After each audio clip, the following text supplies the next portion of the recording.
Welcome back, class 12th. Miscellaneous exercise of chapter 7, integrals. First question, 1 upon x minus x cube. x आपने common लिया तो अंदर बचा 1 minus X square, ए square minus B square से इसको 1 minus x 1 plus x. मुझे ज़्यादा बताने की ज़रूरत नहीं है, इसको आप पार्शियल फ्रैक्शन से बड़े इजीली कर सकते हैं. Is equal to A upon x plus B upon 1 minus x plus C upon 1 plus x करके, और पार्शियल फ्रैक्शन जैसा मैंने एक्सरसाइज 7.5 का सोल्यूशन दिया है उससे आप बड़ी इजीली कर लेंगे. क्वेश्चन नंबर 2 में भी कुछ खास नहीं है. 1 upon under root x plus A plus under root x plus B है, तो आप पहले इसे रेशनलाइज कर लो. रेशनलाइज मीन्स डिनोमिनेटर से रूट को आप हटा लो. तो under root x plus A plus under root x plus B है, तो under root x plus A minus under root x plus B का न्यूमरेटर डिनोमिनेटर मल्टीप्लाई किया तो ऊपर आ गया under root x plus A minus under root x plus B. नीचे A plus B, A minus B है तो होगा A square minus B square. तो under root x plus A का whole square x plus A minus x plus B का X plus B, open किया A minus B. अब देखिए 1 अपान ए minus B आ जाएगा कांस्टेंट, और अब आपको इंटीग्रेट किसको करना पड़ेगा, under root x plus A को. तो under root x plus A और under root x plus B दोनों को आप बहुत इजीली इंटीग्रेट कर सकते हैं. असली क्वेश्चन है क्वेश्चन नंबर 3, जिसको आपको समझना होगा, देखना होगा. ट्रिकी क्वेश्चन है, ध्यान से देखिए. यहां पर मैं आपको बता दूं कि जो under root A X question में X A X minus X square root में दिया है, तो इसको आप पावर हाफ में लिख सकते हैं. अंडर रूट का मतलब इसको आप पावर हाफ लिख सकते हैं. अब आपको करना क्या, पहला स्टेप, यहाँ एक्स स्क्वायर है तो ए एक्स के साथ भी ए एक्स स्क्वायर लाइए. तो कैसे लाएंगे, ए एक्स में एक्स का मल्टीप्लाई कर दिया इस वाले टर्म में और एक्स से ही डिवाइड कर दिया. ऐसा क्यों किया है, ऐसा सिर्फ इसलिए किया कि इन दोनों में एक्स स्क्वायर में कॉमन ले सकूं. क्या कॉमन ले सकूं, एक्स स्क्वायर. देखिए ए एक्स माइनस एक्स स्क्वायर था, ए एक्स माइनस एक्स स्क्वायर, तो हमें यहाँ कॉमन नहीं मिल रहा था एक्स स्क्वायर. हम चाहते थे कि यहाँ एक्स स्क्वायर है, एक ही शर्त पे आ सकता है, एक्स का मल्टीप्लाई कर दो एक्स का डिवाइड. अब हम एक्स स्क्वायर कॉमन ले लेंगे तो क्या बचेगा यहाँ पर 1 अपान एक्स माइनस 1. तो ये चीज देखिए यहाँ पर आप क्वेश्चन में, जैसे आप एक्स स्क्वायर कॉमन लेंगे, ठीक है, क्या बच जाएगा ए अपान एक्स माइनस 1, और होल पावर क्या है, होल पावर है आपका हाफ. इस बात का ध्यान रखना. अब डी एक्स अपॉन एक्स, इसका पावर एक्स स्क्वायर का पावर हाफ है तो क्या बाहर निकल के आएगा एक्स, और ए अपॉन एक्स माइनस 1 का पावर हाफ तो रहेगा ही रहेगा. अब ये क्वेश्चन हो गया आपका मॉडिफाई होके इस तरीके का, X square A upon X minus 1 power half. अब कोई दिक्कत नहीं, आपको क्लियरली दिख रहा होगा. लेट क्या, A upon X minus 1 is equal to T मान लीजिए, तो minus A upon X square D X is equal to आ जाएगा डी टी, यानी A D X upon X square आ जाएगा minus D T. 1 upon X का जो डेरिवेटिव होता है माइनस 1 अपॉन एक्स स्क्वायर, ये कांस्टेंट है.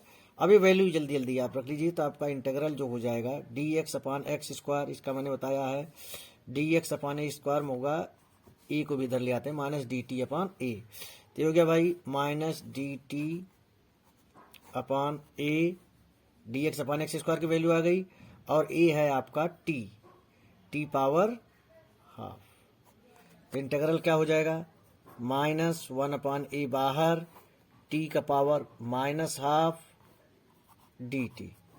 तो क्या होगा, माइनस 1 अपॉन ए बाहर, टी का पावर हाफ का क्या होगा हाफ, नीचे भी आ जाएगा हाफ, एक्स एन प्लस 1 करके ये ऊपर जाएगा, तो minus 2 upon A T power half, minus 2 upon A T power half.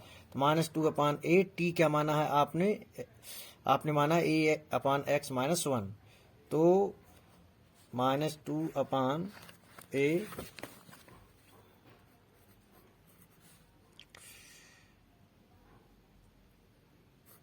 A upon X minus 1, इसे आप रूट में लेंगे. और इसको अगर कोई एक पर्टिकुलर फॉर्म में चेंज करने के लिए दिया हो तो आप एलसीएम वगैरह लेके इसे चेंज भी कर सकते हैं, प्लस सी और लगा लेंगे, तो ये हो जाएगा A minus X upon x plus C. तो देखिए इस क्वेश्चन में जो खास था उसे आप समझिए. अलग क्वेश्चन था, इसलिए मैंने इसको पूरा बताया है। ऐसे क्वेश्चन में बाहर है, मैं पहले भी बता चुका इस तरह के क्वेश्चन। ए एक्स माइनस एक्स स्क्वायर, इसके ऊपर पावर हाफ था, तो मैं एक्स स्क्वायर को कॉमन निकालना चाहता था। क्यों? क्योंकि एक्स स्क्वायर मुझे मालूम था बाहर निकालूंगा तो हाफ से कैंसिल आउट हो गया, केवल एक्स बचेगा। और फिर यहाँ पर ए अपान एक्स आ गया, -1 आ गया, तो हमको तुरंत समझ में आने लग गया कि ये टी है और डी टी इसी के अंदर एग्जिस्ट करता है। तो आई होप ये वाला क्वेश्चन आप मच बेटर तरीके से समझ पाए होंगे। क्वेश्चन नंबर 4 बिल्कुल इसी की तरह है, आपको पहले भी बता चुका हूँ। क्वेश्चन नंबर 4 एक्सरसाइज में आ चुका है आपका, एक्स स्क्वायर x4 + 1 पावर 3/4। यहाँ पर भी वही कंडीशन लगाइए। कौन सी कंडीशन? 1 को आप क्या लिख सकते हो? x4/x4 लिख सकते हो, लिख लिया।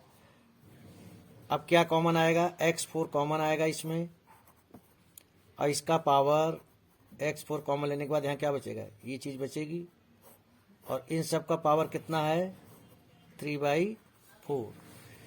तो 1/x², इस x पावर 4 के साथ 3/4 करोगे तो केवल बचेगा x3, और क्या बच गया? 1/x4 power 3/4। अब मैं यहाँ dx लिख देता हूँ, ये हो जाएगा आपका x5, x² इंटू x³ क्या हो जाएगा? x5।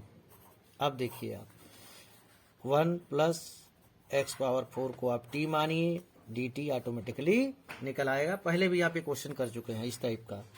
क्वेश्चन नंबर 5 बड़ा इंटरेस्टिंग है, बहुत इजी भी है। ऐसे केस में आप कुछ नहीं करेंगे, पावर क्या दिया है? 1/2, x पावर 1/2, 1/3, तो एलसीएम क्या हो जाएगा? 6। तो आप मान लीजिए x = t पावर 6, एलसीएम की बात कर रहा हूँ। x क्या मान लिया आपने? t पावर 6, तो dx क्या आएगा? 6t power 5 dt। तो भाई अगर मैं इसे ऐसे ही मानूं dx करके, तो क्वेश्चन क्या हो जाएगा? ये मैंने माना है। अब इसी चीज को मैं डायरेक्ट यहाँ लिख रहा हूँ, देखिएगा। dx की जगह क्या लिखेंगे आप? 6t power 5 dt। x power half है, x क्या है? t पावर 6 पावर हाफ, तो क्या बचेगा? t³, और यहाँ क्या बचेगा? t²। 6 बाहर निकालिए, t पावर 5 dt, नीचे क्या कॉमन आ जाएगा? t², तो क्या बचेगा? t+1। t² से t पावर 5 को कैंसिल आउट कर दिया, तो क्या बचा? t³ dt अपान t+1। इसको आप डिवाइड भी कर सकते हैं, या फिर अगर आपको आइडेंटिटी याद है, इसको आप t² + 1 और -1 भी लिख सकते हैं। t³ जो आया है, या तो t³ को आप t+1 से डिवाइड कर दो, अब तो इंटीग्रल करना कोई बड़ा काम नहीं है। t³ को आप या t+1 से डिवाइड कर दो जो आएगा, या फिर इसको आप इस तरीके से कर लें, t³ अपान t+1 है। देखिए मैं इसको स्टैंडर्ड फॉर्म में लाने की कोशिश कर रहा हूँ, t³ अपान t+1 है। मैं इसे फैक्टराइज करना चाहता हूँ, तो मैं लिख रहा हूँ t³ +1 -1, कोई फर्क तो पड़ने वाला नहीं है +1 से, लेकिन हो गया t³ + 1³ -1। तो मैं क्या है यहाँ a³ + b³ की आइडेंटिटी लगाऊंगा, a + b a² -ab + b²। ये मैंने t³ + 1³ के साथ लगाया है, इसकी आइडेंटिटी है। और इसके नीचे क्या आ रहा है? t+1। -1 को बिल्कुल अलग कर लीजिए, और इसके भी नीचे क्या है? t+1। अब इसका इंटीग्रल करना बहुत इजी हो गया, log t+1, यहाँ t+1 से कैंसिल आउट हो जाएगा। t² का भी आप बड़े इजीली कर लेंगे, t³ / 3 - t² / 2 + t। तो आई होप आपको क्वेश्चन नंबर 4 भी, हालांकि इस टाइप का क्वेश्चन आप कर चुके हैं, बहुत इजीली समझ में आ गया होगा। क्वेश्चन नंबर 6 में क्या है बेटा? पार्शियल फ्रैक्शन से होगा, बस स्टैंडर्ड फॉर्म का ध्यान रखना कि क्वेश्चन नंबर 6 में देखिए, जो मैंने 7.5 की वीडियो डाली है, अगर वो आपने देखा होगा तो काफ़ी कुछ वही चीज़ें रिपीट हो रही हैं, मुझे बताने की ज़रूरत नहीं है। इसको आप लिख सकते हैं a/x+1 प्लस, यहाँ क्वाड्रेटिक है तो bx + c अपान x² + 9, और x+1 x² + 9 का मल्टीप्लाई करके ABC की वैल्यू आप निकाल सकते हैं। बड़ा ही इंटरेस्टिंग क्वेश्चन है बेटा। क्वेश्चन नंबर 7, ट्रिग्नोमेट्री आपको छोड़ेगी नहीं, आप इसके फार्मूले याद ही कर लीजिए, बड़ा इंटरेस्टिंग क्वेश्चन है। sin x अपान sin, कुछ क्वेश्चन देखिए यहाँ पर ट्रिकी टाइप को आएंगे, तो उसको आपको देखना होगा। आपको कुछ नहीं करना है, sin x upon x - a इस तरह से दिया है। आप यहाँ पर x को क्या लिख सकते हो? Sign x plus A minus ए। भाई साइन एक्स को आप एक्स प्लस ए माइनस ए लिख सकते हो, लेकिन इससे आपको क्या एडवांटेज मिल जाएगा, मैं इसे माइनस ए प्लस ए लिखो तो ज़्यादा सही लगेगा। अब आप कहोगे कि हमने माइनस ए, क्योंकि नीचे मैं लिख रहा हूँ हमें साइन एक्स माइनस ए चाहिए, इसलिए मैंने इसे लिखा। आई रिपीट, यहाँ देखिए साइन एक्स माइनस ए प्लस ए अपॉन नीचे साइन एक्स माइनस ए था। तो एक्स माइनस ए पहले क्यों लिखा, क्योंकि इस पूरी चीज को मैं मानूंगा एक्स और इस ए को मानूंगा वाई। तो साइन एक्स प्लस वाई का फार्मूला क्या होता है, sine x cos y plus cos x sine y. Sine x plus y, x है एक्स माइनस ए, वाई है A. Sign x plus y का फॉर्मूला क्या था, sine x cos y plus cos x sine y. ठीक है भाई, दोनों के नीचे एक ही चीज आ रही है। अभी मैं इंटीग्रेट नहीं कर रहा हूं, अभी सिंप्लीफिकेशन चल रहा है। पहले उस फॉर्म में तो लाऊं तभी तो इंटीग्रेट करूंगा। साइन एक्स माइनस ए से कैंसिल आउट हो गया, केवल क्या बचा, कॉस ए। यहाँ cos X minus A sign X minus A cos theta upon sin theta क्या होता है, कॉट थीटा, और साइन ए कांस्टेंट। आपको ध्यान रखना होगा कॉस ए साइन ए सब कांस्टेंट है। तो जैसे आप इनका इंटीग्रेशन करेंगे इस तरह से आप लिख रहे हैं, ठीक है, इस तरह से आप लिख रहे हैं। तो कॉस ए बाहर निकालिए, अंदर क्या बचेगा डी एक्स, साइन ए बाहर निकालिए, अंदर क्या बचेगा cot x minus A D x. तो कॉस ए एक कांस्टेंट है, डी एक्स का हो जाएगा इंटू एक्स, साइन ए एक कांस्टेंट है, कॉट थीटा का क्या होता है याद है, log sine x. Cot theta का जो इंटीग्रल होता है लॉग साइन थीटा होता है। तो ये आपका x cos A plus sign A log sine X minus ए, ये आपका फाइनल आंसर होगा क्वेश्चन नंबर 7 का। बड़ा ही इंटरेस्टिंग, मैं बार बार आपसे कहता हूं, ई पावर लॉग समथिंग, मैं आपको बता रहा हूं, यहां ई दिया है पावर 5 लॉग एक्स। इसको आप क्या लिख सकते हो, पहले लॉग की प्रॉपर्टी यूज करके ये 5 यहां आ सकता है, लॉग एक्स पावर 5। अब E log X power 5, E power log X is equal to, आपको बताया गया X, E power log something is equal to something, ये हो गया एक्स पावर 5। ऐसे और भी टर्म दिए हुए हैं क्वेश्चन नंबर 8 में, तो हो जाएगा एक्स पावर 5, ये हो जाएगा एक्स पावर 4 अपॉन लॉग की अगर लॉगरिथम और एक्सपोनेंशियल की अगर प्रॉपर्टी आप जानते हैं, ये हो जाएगा एक्स क्यूब, और ये हो जाएगा आपका एक्स स्क्वायर। अब आप ऊपर कॉमन ले लेंगे, नीचे कॉमन ले लेंगे, कैंसिल आउट कर लेंगे। सबसे बड़ी बात थी कि आप ई पावर 5 लॉग एक्स को ई लॉग एक्स पावर 5 कैसे लिख दिए, लॉगरिथम का यूज करते हुए। और आपको मैं बता चुका हूं लॉगरिथम की प्रॉपर्टी में ही जब डिस्कशन चल रहा था कि E power log something, E power log something is equal to something. Question number 8। Question number 9 में कुछ भी बताने लायक नहीं है, cos X upon under root 4 minus sin square X है, साइन एक्स को टी मान लीजिएगा और बाकी आपका डी टी आ जाएगा। क्वेश्चन नंबर 10 थोड़ा सा अलग है बेटा, ध्यान से देखेंगे, ध्यान से देखिए। यहां पर न्यूमरेटर में तो आप इसको लिख सकते हैं A square minus B square. चलिए यहां वन क्या होता है, sin square theta plus cos square theta, यानी sin square x plus cos square X की वैल्यू क्या होगी, 1 होगी। इसको मैं होल स्क्वायर अगर लिख दूं, sign square x plus cos x की वैल्यू 1 होती है, तो 1 का स्क्वायर 1, यानी मैं इस 1 को sine square x plus cos square x whole square लिख सकता हूं। मैं ऐसा क्यों कर रहा हूं, अभी आपको समझ में आएगा। अगर आप इसे खोलते हो sine square x plus cos square x whole square को अगर आप खोलोगे तो आपको क्या मिलेगा, पहले तो ऊपर ए स्क्वायर माइनस बी स्क्वायर से जरा ओपन करो, ऊपर पहले ऊपर से ही तभी मालूम, ए प्लस बी और ए माइनस बी।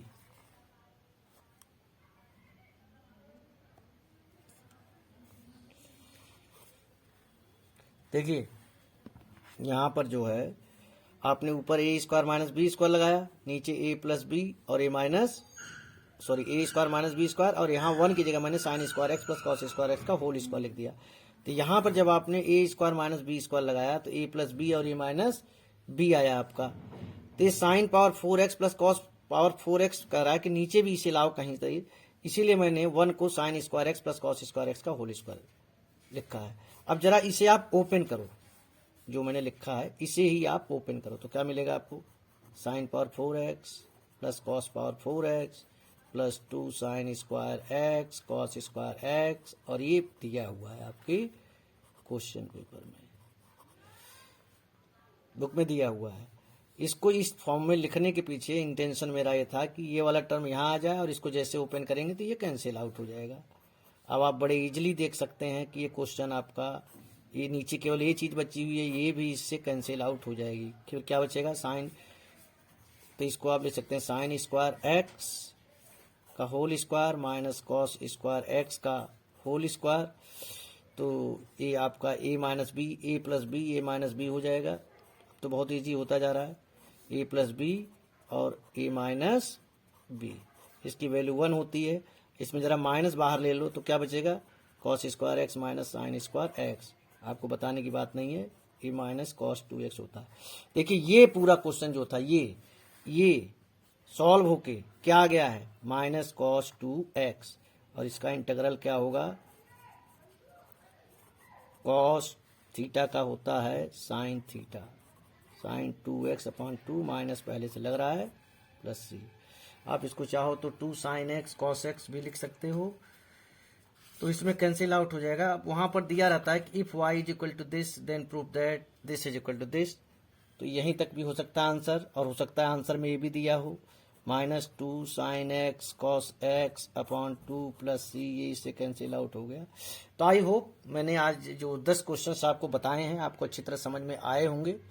प्रैक्टिस करते रहिए। मिसलेनियस का कतई मतलब ये नहीं होता कि आप बिल्कुल कर ही नहीं पाएंगे। जब आपने एक्सरसाइज की है तो मिसलेनियस में 4-6 क्वेश्चन परेशान कर सकते हैं। उसके लिए मैं ये वीडियो बना रहा हूँ कि जो मोस्ट डिफिकल्ट है या जिसको आप कुछ लॉन्ग मेथड से कर रहे हो, अलग तरीके से कर रहे हो, डिफिकल्टी क्रिएट हो रही है, उसको थोड़ा सा मैं ईजी करने की कोशिश कर रहा हूँ। बचे हुए क्वेश्चनों को मैं जल्द अपलोड करूँगा। प्रैक्टिस करते रहिए। Thank you.